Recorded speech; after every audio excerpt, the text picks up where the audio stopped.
I'm here with my mom, and we watched the movie Life of Pi together, and we're going to discuss the questions. Number one, what is the author-filmmaker's purpose?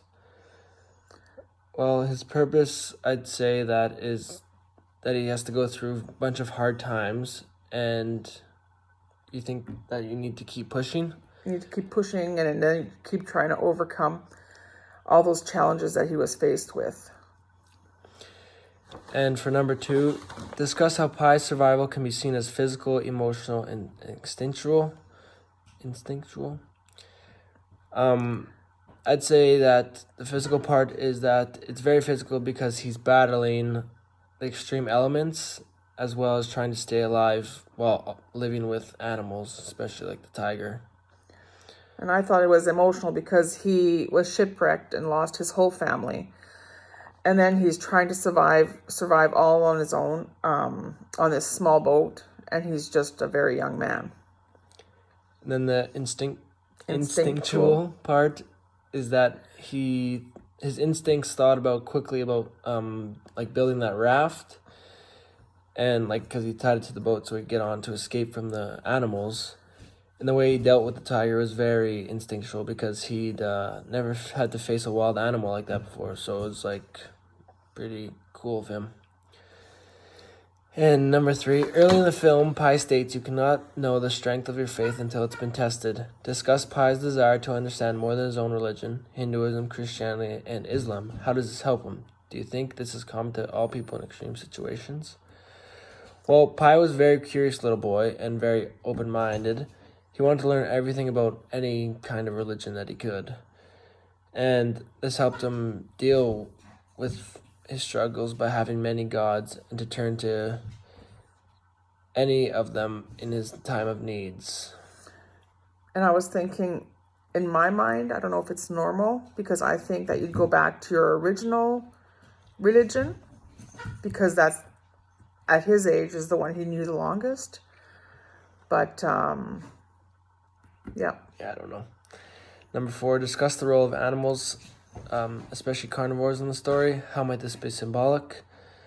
Well, the animals were very important in Pi's life because he grew up around the zoo. His father owned a zoo, so he obviously didn't want to eat animals like meat. So I think that's why they're pretty special in his life.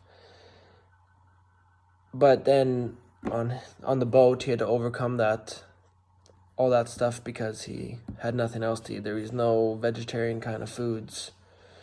And he had to survive. He had to eat something to survive. Yeah. And number five, discuss the role of storms and water in the story. What might they represent? Well, Pi realized how deadly the water could be, but then also how grateful he was for water because when it rained, he needed water to survive.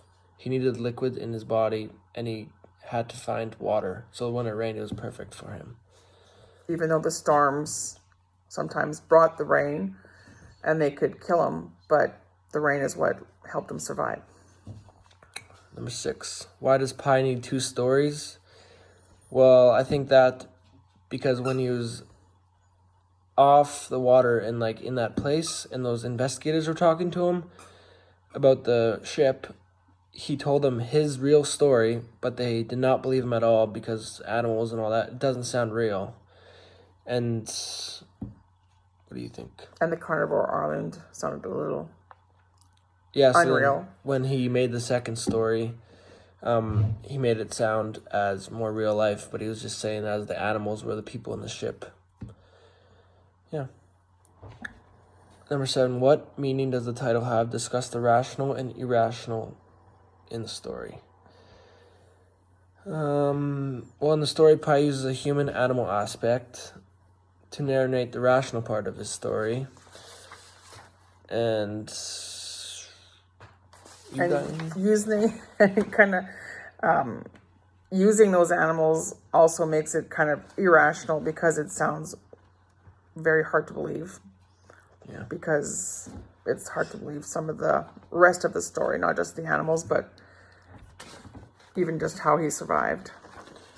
Okay, and then 8, it says discuss the following themes for the story.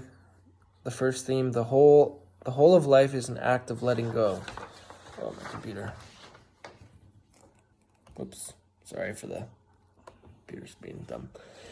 The whole of life is an act of letting go, but what hurts the most is not taking a moment to say goodbye.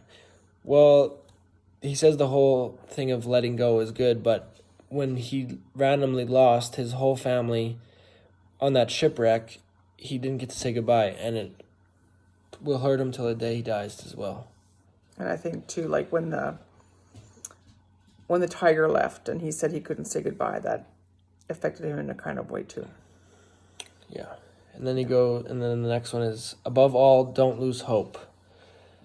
Well, it's definitely a major part in the story because he's trying to survive being stranded on this lifeboat all by himself. Well, I guess he's with Tiger, but he knows that he can never lose hope because if he loses hope, then he'll just die. You?